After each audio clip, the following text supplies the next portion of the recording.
성생활 안 하니 그냥 없어도 돼. 그냥 소변만 잘 보면 돼. 이건 옛날 생각이에요. 옛날 생각. 요즘에 그런 사람 별로 없죠. 왜냐면 요즘 백세인생인데요. 고형물 수술도 하고 막 하시는데요. 70대, 80대 되는 분들도. 이 두 가지 시술은 전혀 그런 거에 대한 문제가 발생하지 않으시죠? 맞아요. 그러니까 0%? 사실 그러니까 0%죠. 안녕하세요. 프라운 미니의학과 이지용 원장입니다.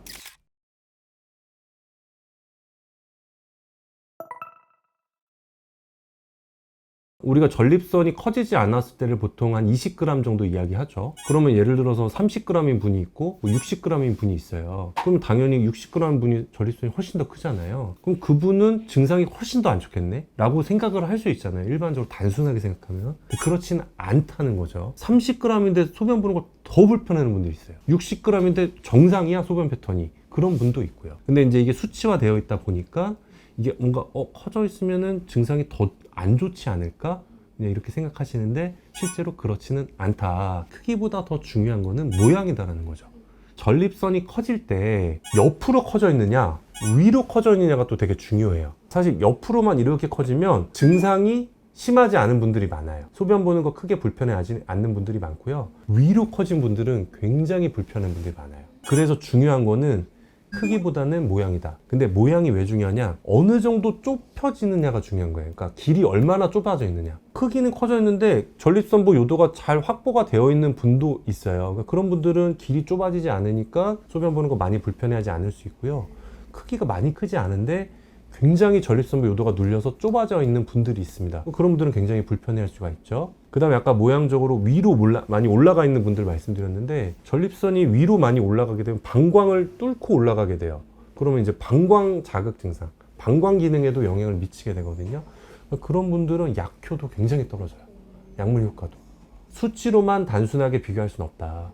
그러면 이게 모양이 이렇게 어쨌든 사이즈가 커지는데 네. 어떤 특정 이유는 없는 거예요? 맞아요. 그거는 뭐 어떤 이유 때문에 어떤 분들은 옆으로 자라고 어떤 분들은 위로 자라고 그러지는 않아요. 옆으로 자라는 분들은 쉽게 말하면 운이 좋은 거다. 타고난 거예요. 그냥 쉽게 말하면. 옆으로 자라기 타고난 거예요. 그러니까 위로 자라는 분들은 좀 약간 좀 안타깝죠. 그만큼 배뇨 증상도 안 좋고 그만큼 방광 기능도 안 좋은 상태로 오시는 경우들이 많고, 그래서 단순하게 크기만 비교해서 나는 뭐 30g, 40g이니까 별로 안 크네, 별로 불편하지 않을 거야, 이런 게 아니라는 거죠. 그런 분들 중에서도 배뇨가 굉장히 안 좋은 분들이 많아요. 이게 그러면은 어떤 시점에서 내가 이거를 치료를 해야 되는 거냐. 의학적인 가이드에서는 이 정도면 그냥 경과 관찰해도 돼 라는 기준 수치라는 게 있는데 나는 너무 불편하다 이게. 그럼 그분들한테 그냥 불편하게 사세요, 기다리세요, 더 불편해질 때까지, 그렇게 하진 않잖아요.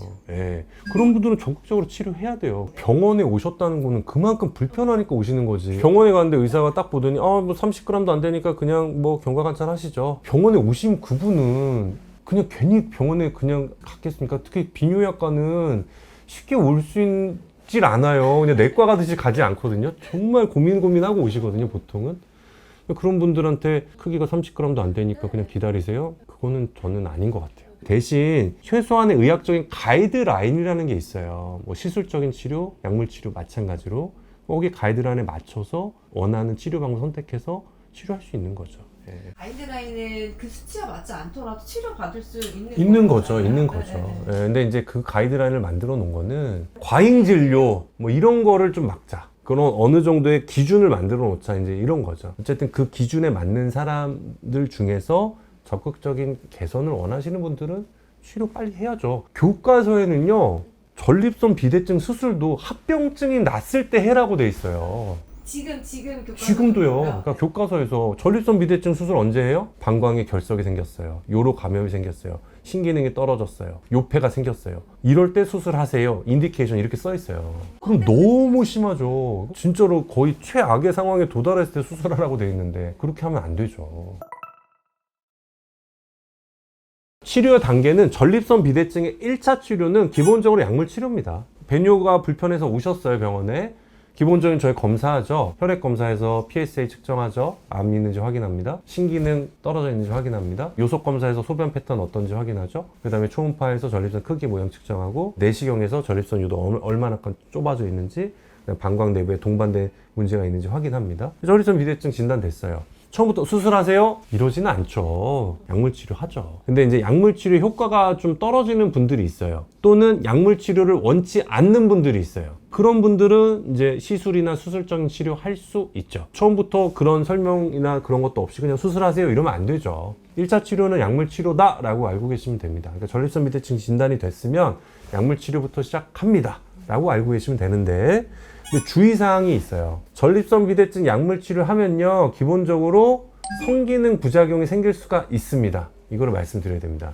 특히 이제 알파 차단제 같은 경우는 역사정이 생길 수가 있어요. 성관계하고 났을 때 사정이 정상적으로 앞으로 나가지 못하고 방광대로 역류하는 형상이 생길 수가 있습니다. 그 다음에 전립선 크기 줄여주는 5알파 환원수 억제제 같은 경우는 이제 호르몬이 떨어지기 때문에 성력 저하나 발기력 감퇴가 올 수 있습니다. 설명드려야 됩니다. 그리고 아까 말씀드린 전립선 크기 모양이 이제 너무나 커져 있거나 방광위로 많이 올라가 있는 분들은 약물 효과가 떨어질 수 있습니다. 약물 치료했는데 약물 효과가 떨어져 있거나 성기능 부작용이 있는 분들은 그 치료를 약물 치료할 수 없겠죠. 그럼 이제 다음 치료로 이제 넘어가게 됩니다. 결국에는 전립선 비대증 때문에 성기능 문제가 생긴다, 발기부전이 생긴다, 이렇게 생각들을 많이 하시는 것 같아요. 전립선 비대증 때문에 발기부전이 생긴다. 네. 그건 두 가지로 생각해 볼 수가 있는데, 첫 번째는 아까 말씀드렸지만 이제 전립선 비대증 약물 치료하고 났을 때 약물 때문에 성기능 저하를 호소하시는 분들이 첫 번째고, 두 번째는 전립선 비대증이랑 발기부전은 전혀 다른 질환인데 생기는 원인이 비슷해요. 특히 이제 대사증후군이라고 하잖아요. 고혈압, 당뇨, 고지혈증. 그러니까 이런 게 있는 분들이 전립선 비대증 리스크가 올라가고 발기부전이 생길 수가 있습니다. 그러니까 기본적인 베이스가 비슷한 거예요. 전립선 비대증이랑 발기부전이 동반돼서 오는 분들이 많다는 거죠. 둘 다 그냥 쉽게 말하면 노화로 오는 거예요. 나이가 드시면 다 생길 수가 있습니다. 그러니까 이게 동시에 오게 되니까 이게 전립선 때문에 발기가 안 되는 거 아니야? 이렇게 또 느끼실 수가 있는 거죠. 이거를 다 해결해야 돼요. 한 가지를 포기하면서 성생활 안 하니 그냥 없어도 돼. 그냥 소변만 잘 보면 돼. 이거는 옛날 생각이에요. 옛날 생각. 요즘에 그런 사람 별로 없죠. 왜냐하면 요즘 100세인생인데요. 저희 병원에 오시는 분들도 뭐 70대, 80대 분들도 성기능 개선 위해서 오시는데요. 그분들 막 약으로 안 되면 보형물 수술도 하고 막 하시는데요. 70대, 80대 되는 분들도. 시술 방법은 크게 이제 두 가지 방법으로 나눠볼 수 있습니다. 첫 번째는 전립선을 묶어주는 방법이 있어요. 결찰술이라고 하죠. 비대해져 있는 조직에 결찰사를 넣어서 당겨서 묶어줍니다. 그래서 이제 전립선부 요도를 확보하는 방법. 그게 이제 첫 번째 방법이고, 두 번째 방법은 수증기, 고온의 수증기를 전립선에 주입을 해서 전립선 세포를 괴사시켜서 전립선을 축소시킵니다. 그래서 전립선부 요도를 확보하는 방법. 이 두 가지 방법이 있습니다. 그 다음에 이제 수술적 방법은 전립선을 절제해주는 거. 절제해주는 방법은 레이저로 잘라주는 게 있고, 워터젯이라고 하는 이제 수압으로 전립선을 잘라주는 방법. 이렇게 나눠볼 수가 있습니다. 정리를 해볼 필요가 있는데, 전립선 비대증 치료 세 가지. 첫 번째는 약물 치료, 두 번째는 시술적 방법, 세 번째는 수술적 방법 나눌 수 있고, 시술적 방법은 두 가지. 묶어주는 거, 줄여주는 거. 요즘에 의료의 트렌드가 약간 그런 게 있죠. 예전에는 침습적 치료를 많이 했습니다. 암 수술 같은 경우도 다 개복해서 했잖아요. 개복해서 사람 손이 들어가서 절제하고 다 손으로 묶어주고 했는데 요즘에 그렇게 안 하죠. 뭐 로봇으로 하고 복강경을 하잖아요.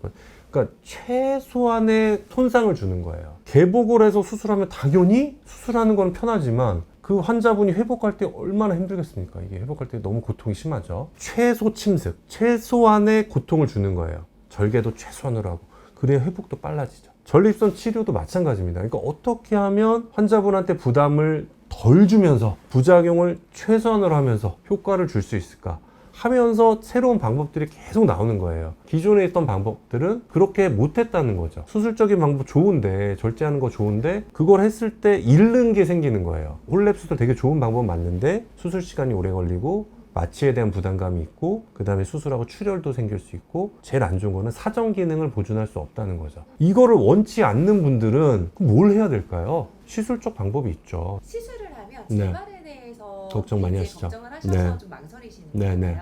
그래도 어느 정도 유지 기간이 있다고 들었는데 어느 네. 정도? 그래서 유로리프트 같은 경우는 5년 경과 관찰했을 때 재치료율을 한 10% 정도 봅니다. 10분 중에 1분 정도는 재치료하게 된다라고 이야기하죠.